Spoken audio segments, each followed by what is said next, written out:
First year chemistry chapter 3 का जो lecture number 4 है, इसमें हम कुछ मॉलिक्यूलों की हाइब्रिड ऑर्बिटल मॉडल हाइब्रिडाइजेशन के ज़रिए शेप्स मालूम करने का टॉपिक करेंगे। पिछले लेक्चर में आपको हाइब्रिडाइजेशन का कंसेप्ट दिया था।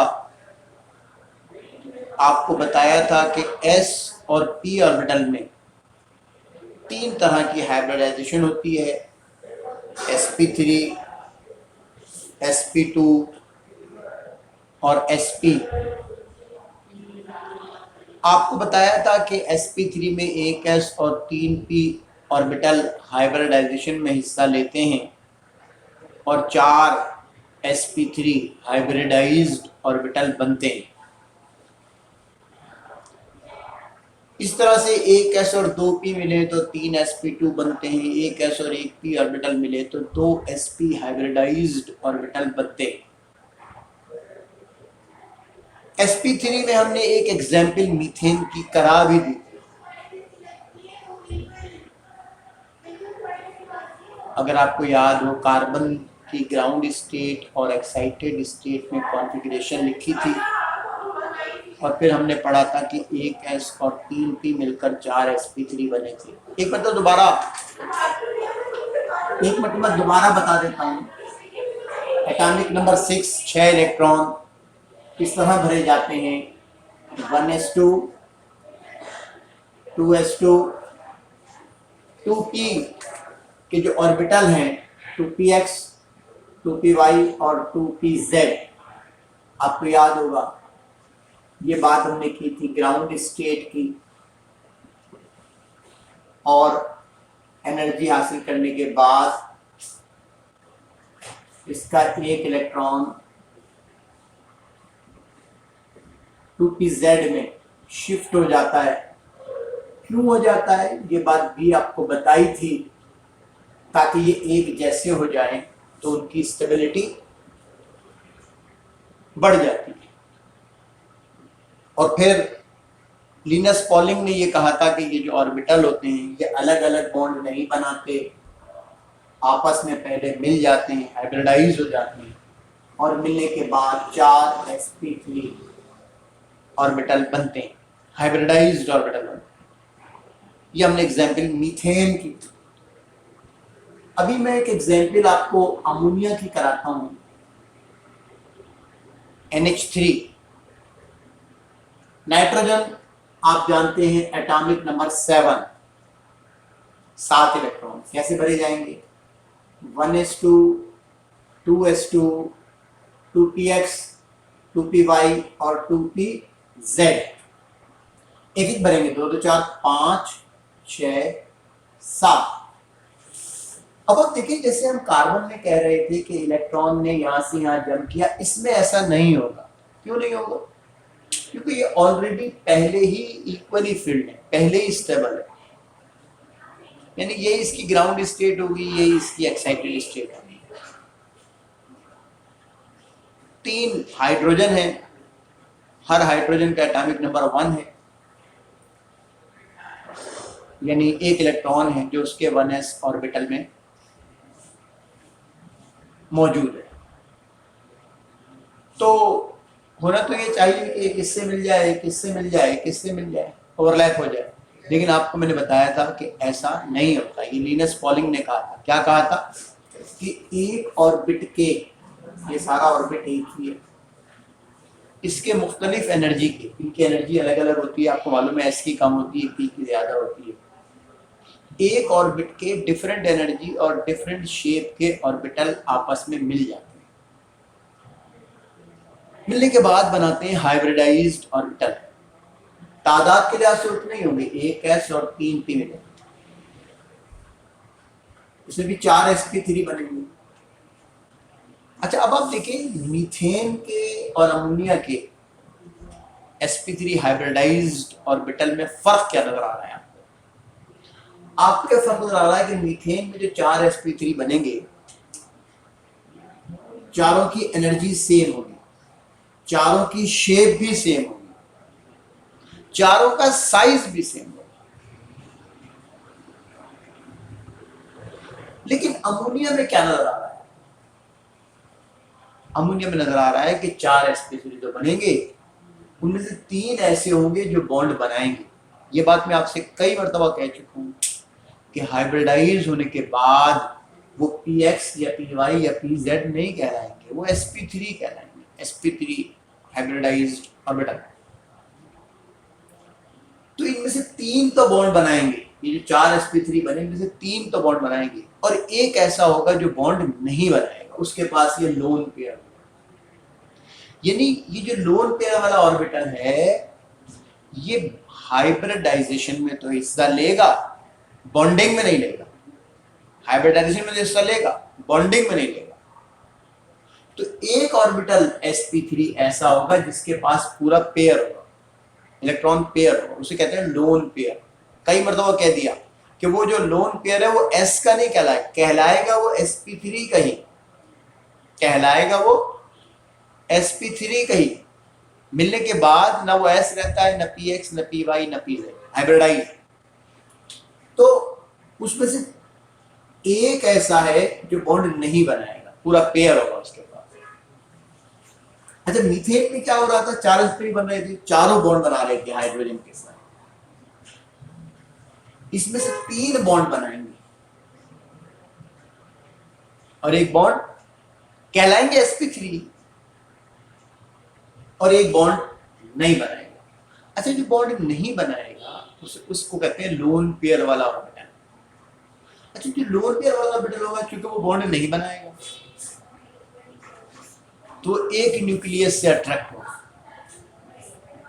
और ये जो बॉन्ड बनाएंगे इसके जो इलेक्ट्रॉन होंगे ये 2 न्यूक्लियस से अट्रैक्टेड होंगे, ये एक न्यूक्लियस से अट्रैक्टेड होगा, इसलिए इसका साइज थोड़ा सा बड़ा होता है। इसका साइज थोड़ा सा कहलाएगा sp3, साइज को थोड़ा सा बड़ा होता है। तो ये इनको, ये जो बॉन्डिंग ऑर्बिटल है इनको ज्यादा रिपेल करेगा, तो एंगल थोड़ा सा कम होकर 107 डिग्री का रह जाता है, और इस शेप को पायरामिडल कहते हैं। पायरामिडल। मीथेन में और अमोनिया में क्या फर्क नजर आ रहा है? मीथेन में भी 4 sp3 बन रहे हैं, चारों की एनर्जी सेम है, चारों की शेप सेम है, चारों का साइज भी सेम है।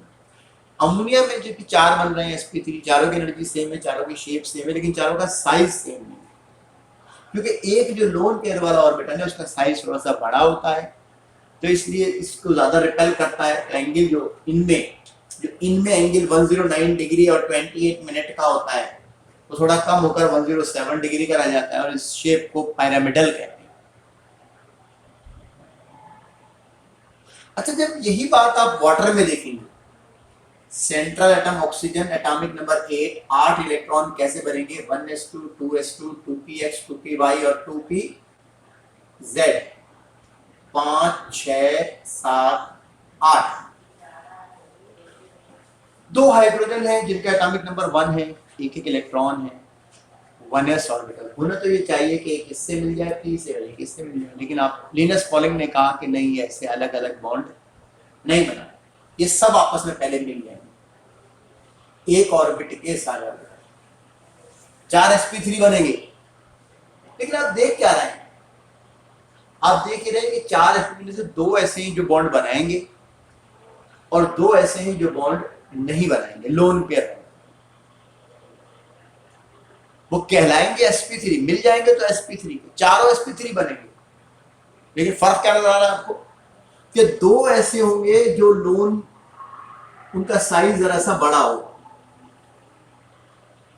बॉन्डिंग ऑर्बिटल से उनका साइज जरा सा बड़ा होगा, जो बॉन्ड बना रहे हैं उनकी निस्बत। ये जो लोन पेयर वाले ऑर्बिटल होंगे इनका साइज जरा सा बड़ा होगा, तो ये इनको बॉन्डिंग ऑर्बिटल को और रिपेल करेंगे, एंगल और कम होकर 104.5 डिग्री का रह जाएगा, और इस शेप को बेंट या एंगुलर। तो आपने क्या देखा कि मीथेन हो, अमोनिया हो, वाटर हो, तीनों में sp3 हो रही है, लेकिन फर्क क्या है, इसमें चारों के चारों बॉन्ड बना रहे हैं, लोन पेयर कोई नहीं, इसमें 3 बॉन्ड बना रहे हैं sp3 और एक लोन पेयर वाला ऑर्बिटल है, इसमें भी sp3 हो रही है, 2 बॉन्ड बना रहे हैं और 2 लोन पेयर है। तो लोन पेयर का साइज जरा सा बड़ा होता है तो उनको ज्यादा रिपेल करता है, तो शेप में थोड़ा सा चेंज आता है। इस शेप को टेट्राहेड्रल, इसको पिरामिडल, इसको पेंटाहेड्रल। ये बात समझ आ गई आपको? इसके बाद एक दो एग्जांपल्स और देखें,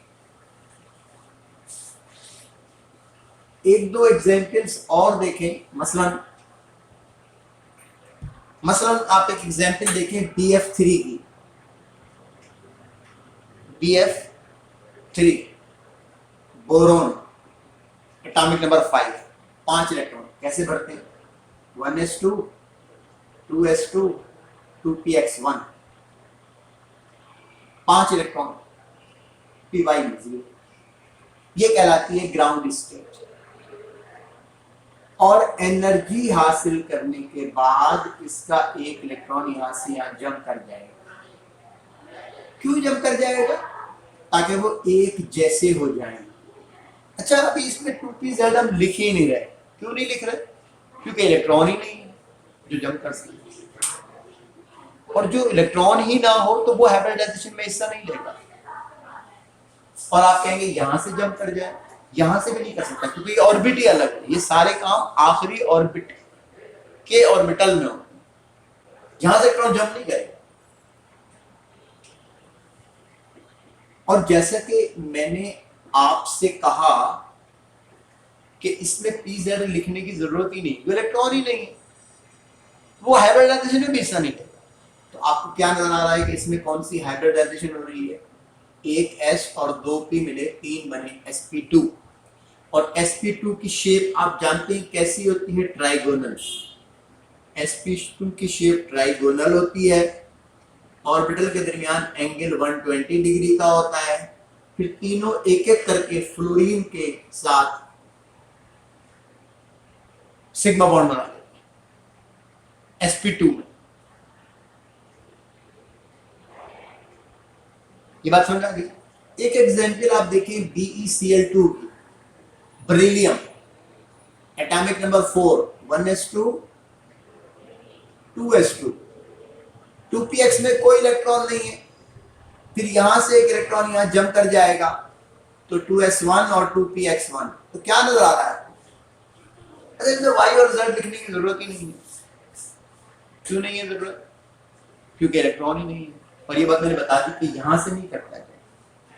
अब आपको समझ में आ गई बात कि एक s और एक p मिलता है, यानी 2 sp ऑर्बिटल बनते हैं बेरिलियम क्लोराइड में। एक बात ये भी याद रखें कि हाइब्रिडाइजेशन किसी भी मॉलिक्यूल के सेंट्रल एटम में होती है, हर एटम में नहीं होती। जैसे क्लोरीन में नहीं होगी, बेरिलियम में होगी या बोरॉन में होगी। तो शेप का ताल्लुक सेंट्रल एटम से होता है, शेप का ताल्लुक सेंट्रल एटम से होता है। ये मैंने इसलिए कहा क्योंकि अगर फर्ज करें ये BF3 कहा है, अगर वो BCl3 कह दे तो यही शेप होगी। यहाँ मैंने BeCl2 कहा है, अगर यहाँ BeF2 का शेप वही होगी। इसका ताल्लुक सेंट्रल एटम से होता है, हाइब्रिडाइजेशन सेंट्रल एटम में होती है। टोटल 8 मॉलिक्यूल हमारे सिलेबस में हैं। एक तो मीथेन जो हमने पिछले लेक्चर में पढ़ लिया था, sp3 होती है, टेट्राहेड्रल शेप होती है। दूसरा हमने अमोनिया की आज बात करी, तीसरा हमने वाटर की बात करी, चौथा हमने BF3 की बात करी, पांचवा मॉलिक्यूल BeCl2 की बात करी। 5 मॉलिक्यूल हो गए। अब हम छठे मॉलिक्यूल इथेन की बात करें। Ethane C2H6। अब आप देखें, आपको नजर आ रहा है 2 कार्बन के साथ 4 हाइड्रोजन के बॉन्ड बन गए। तो एक कार्बन के हिस्से में 4 हाइड्रोजन आए, सॉरी 3, दो कार्बन के पास 6 हाइड्रोजन है, तो एक कार्बन के हिस्से में 3 हाइड्रोजन आए और एक बराबर वाला कार्बन आया। तो दोनों कार्बन को अगर हम अलग अलग सोचें तो कितने एटमों से बॉन्ड बना रहे हैं? तो आपने कहा 3 हाइड्रोजन और एक बराबर वाला कार्बन, 2 कार्बन है ना, तो कार्बन कितने एटमों से बॉन्ड बना रहा है? 4 से बना रहा है। और ये बात आपको मैंने पहले बताई थी कि अगर झगड़ा 4 से हो तो चारों भाई मिलके जाएंगे। एक ऑर्बिट के 4 ऑर्बिटल है ना ये, तो हाइब्रिडाइजेशन कौन सी होगी? इसमें sp3 होगी, जैसे कि मीथेन में हो रही थी, क्योंकि उसमें भी कार्बन 4 हाइड्रोजन के एटमों से बॉन्ड बना रहा था। हाँ, बस फर्क इतना सा है कि मीथेन में जो 4 sp3 बन रहे थे, चारों हाइड्रोजन के s ऑर्बिटल के साथ 4 सिग्मा बॉन्ड बना रहे। इसमें क्या होगा? इसमें क्या होगा? 3 तो बनाएंगे हाइड्रोजन के साथ, और जो चौथा sp3 बच जाएगा वो बराबर वाले कार्बन, क्योंकि उसमें भी sp3 हो रही होगी, उसके साथ सिग्मा बॉन्ड बनाएगा।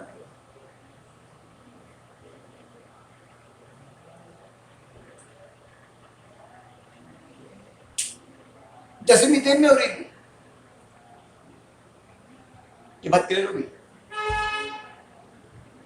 अगर आप जानते हो, ये सेकेंड ईयर केमिस्ट्री में ही पढ़ते हैं। मीथेन, इथेन, वो जो अगला हम कर रहे हैं इथीन, जिसको इथाइल, कुछ स्टूडेंट ये कह रहे थे सेकेंड ईयर के स्टूडेंट कि आप सेकेंड ईयर की वीडियो नहीं डालते हैं। तो बात ये है कि फर्स्ट ईयर की चूंकि बुक चेंज हुई है इसलिए ये डाल रहा हूँ, लेकिन फिर भी अगर सेकेंड ईयर के स्टूडेंट को कोई टॉपिक हो तो मैसेज करें, तो फिर अभी बना लेंगे कोई। लेकिन वो अभी क्योंकि फर्स्ट ईयर की बुक चेंज हुई है इसलिए ऐसे इसकी बना रहे हैं। लेकिन सेकेंड ईयर के स्टूडेंट को कोई टॉपिक पर्टिकुलर बोलेंगे तो करा देंगे। वैसे काफ़ी टॉपिक तो सेकेंड ईयर के ऐसे हैं वो ऑलरेडी पहले से बने हुए हैं, जो डाले हुए हैं हमने कुछ, जैसे इलेक्ट्रॉनिक कॉन्फ़िगरेशन वगैरह का है, ग्रुप पीरियड का बताने वाला है टॉपिक है, मुख्तलिफ नॉमेनक्लेचर डाली हुई हैं हाइड्रोकार्बन की, फंक्शनल ग्रुप्स की।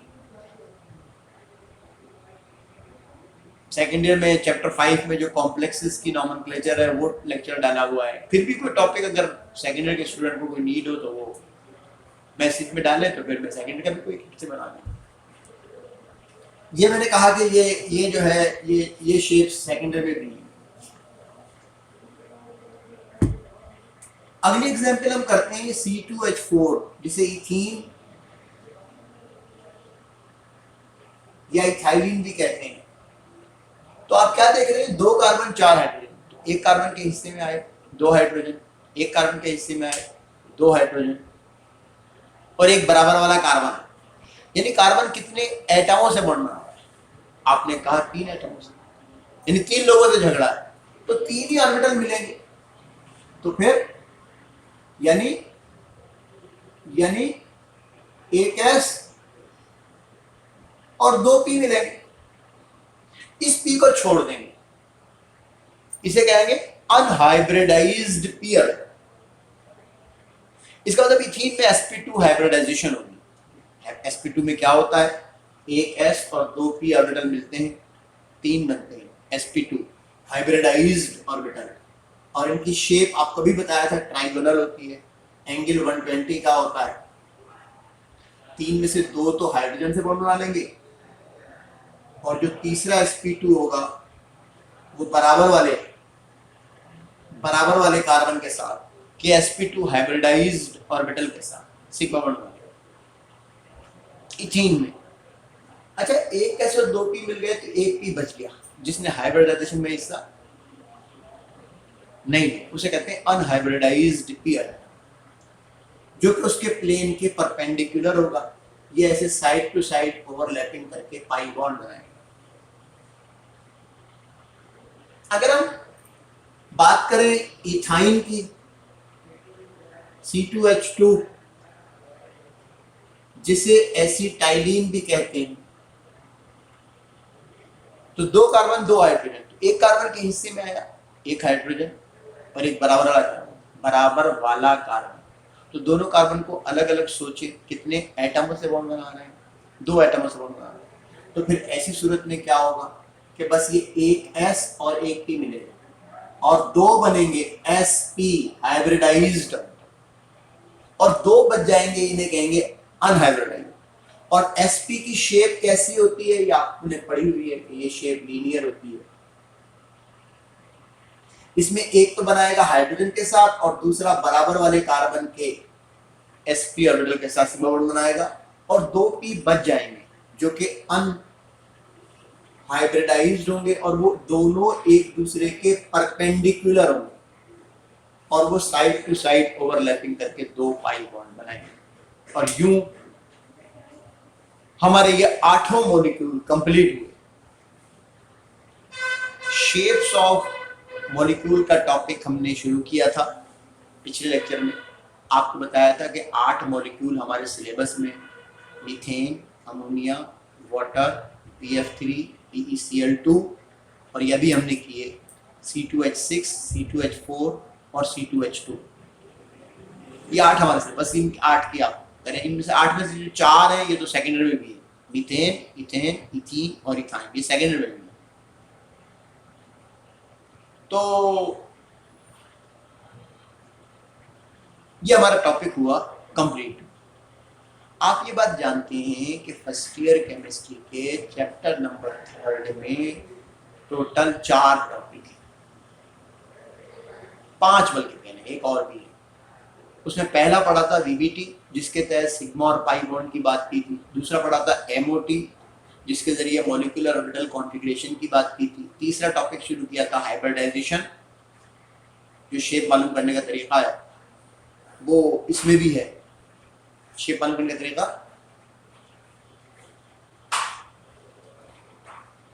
कल भी उस लेक्चर में भी किया था, लेक्चर 3 में और 4 में भी वही आया। अब लेक्चर 5 में शेप मालूम करने का एक और तरीका है VSEPR थ्योरी, वो हम करेंगे। और फिर एक लेक्चर इसमें और है, यानी यूँ कहना चाहिए कि 4, आज ये 5, 6, 7 लेक्चर में ख़त्म हो जाएगा। अभी हम अगले लेक्चर में VSEPR थ्योरी करेंगे, और फिर वो एक मैंने कहा था आपको कि पोलर नॉन पोलर बॉन्ड, कुछ डाइपोल मूवमेंट, डायोनिक कैरेक्टर, वो थोड़े बहुत वो टॉपिक हैं, वो करके अपने चैप्टर को कंप्लीट करेंगे। आप जानते हैं साथ साथ हम फर्स्ट ईयर केमिस्ट्री के चैप्टर 1 के भी डाल रहे हैं लेक्चर्स, तो उसमें भी मेरे ख्याल है 4 लेक्चर हो चुके थे। नेक्स्ट उसमें भी स्टिशियोमेट्री का टॉपिक कंटिन्यू करना है उसमें, वो वहाँ से आप देख लीजिए। हमारा नेक्स्ट जो लेक्चर होगा वो इसी चैप्टर का, यानी चैप्टर 3 का जो हमारा चल रहा है वो होगा VSEPR थ्योरी। ये भी शेप मालूम करने का तरीका, ठीक है। ये इंशाल्लाह नेक्स्ट में इसे कंटिन्यू करेंगे। Thank you.